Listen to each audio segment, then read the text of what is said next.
Assalamualaikum warahmatullahi wabarakatuh. Saya Yara Puspadewi dengan NIM 250109011 dengan judul materi Dinamika Permasalahan Demokrasi.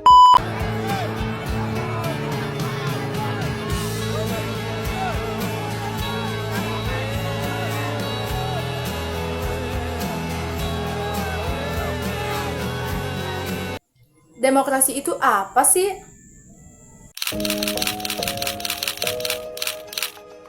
Yusuf Kala menekankan pentingnya keterbukaan informasi di negara demokratis. Publik harus mengetahui apa yang dilakukan pemerintah, baik di pusat maupun di daerah. Bahkan masyarakat harus dilibatkan untuk berpartisipasi dalam pembangunan. Demokrasi merupakan sistem politik yang bertujuan memberi ruang partisipasi rakyat dalam pemerintahan. Adapun penjabaran permasalahan nyata, penyebab terjadinya, dan solusinya. Berikut ada 5 permasalahan yang harus kita bahas, beserta penyebab terjadinya dan solusi dari permasalahan tersebut. Permasalahan yang pertama, menurunnya partisipasi politik masyarakat. Penjabaran permasalahan nyata, semakin banyak warga yang tidak menggunakan hak pilih. Masyarakat merasa suara mereka tidak berpengaruh. Penyebab terjadinya ketidakpercayaan masyarakat terhadap elitnya politik. Politik dianggap jauh dari kehidupan sehari-hari. Solusinya memperkuat pendidikan politik melalui kurikulum sekolah dan komunitas. Permasalahan yang kedua adalah korupsi dan politik uang.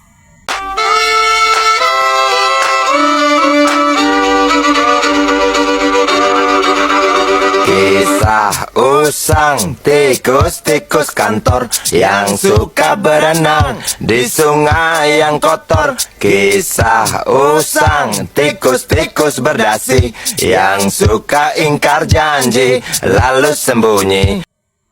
Penjabaran permasalahan nyata, calon pemimpin menggunakan uang atau sembako untuk membeli dukungan. Pengusaha tertentu mendanai kampanye untuk keuntungan pribadi.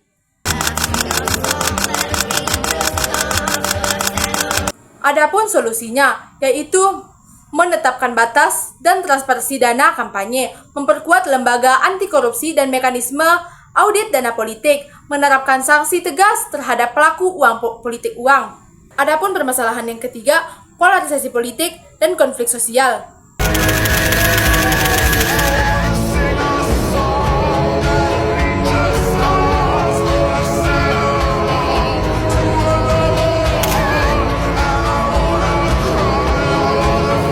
Penjabaran permasalahan nyata, masyarakat terbelah menjadi kubu-kubu ekstrem, diskusi publik berubah menjadi saling menghina, bukan mencari solusi.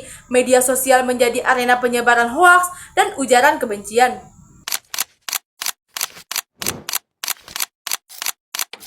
Media sosial telah menjadi bagian tak terpisahkan dari kehidupan masyarakat saat ini.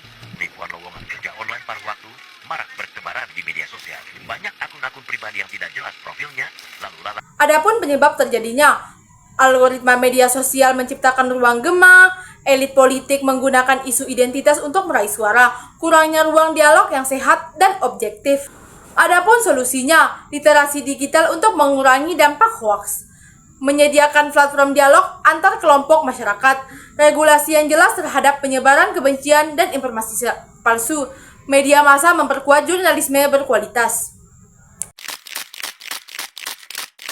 Permasalahan keempat yaitu kelemahan institusi demokrasi. Penjabaran permasalahan nyata, lembaga seperti parlemen, pengadilan, dan badan pengawas tidak bekerja efektif. Independensi lembaga penegak hukum dipertanyakan, peraturan sering berubah sesuai kepentingan politik jangka pendek. Penyebab terjadinya intervensi politik terhadap lembaga negara, lemahnya profesionalisme aparatur, sistem rekrutmen yang tidak berbasis kompetensi. Solusi, menjamin independensi lembaga demokrasi melalui reformasi hukum, memperketat proses rekrutmen pejabat publik secara transparan, meningkatkan kapasitas birokrasi melalui pelatihan dan profesionalisme. Permasalahan terakhir adalah kesetimpangan ekonomi. Kondisi ekonomi masyarakat tidak sedang baik-baik saja. Tarif PPN naik dari 11% menjadi 12% mulai 1 Januari 2025. GPR menjadi sorotan dalam negosiasi dagang terbaru antara Indonesia dengan Amerika Serikat. Gelombang PHK karyawan menghantui sejumlah industri di tanah air. PPN bakal naik menjadi 12% di tahun 2025. 7 April, rupiah dibuka melemah sebesar 251 poin. Mengapa terjadi? Distribusi sumber daya tidak merata, akses pendidikan dan kesehatan berbeda antara kelas sosial, kebijakan cenderung memihak pemilik modal. Solusinya, kebijakan restribusi, pajak progresif, subsidi tepat sasaran, akses pendidikan yang adil dan terjangkau, program pemberdayaan ekonomi masyarakat miskin, penguatan ekonomi daerah agar pembangunan tidak terpusat. Dapat disimpulkan dari 5 permasalahan yang sudah kita bahas, bahwa membangun demokrasi yang sehat adalah proses berkelanjutan yang membutuhkan partisipasi aktif dari seluruh elemen bangsa, berpedoman pada musyawarah untuk mufakat dan berorientasi pada kemanusiaan yang adil dan beradab. Sekian dari saya. Wassalamualaikum warahmatullahi wabarakatuh.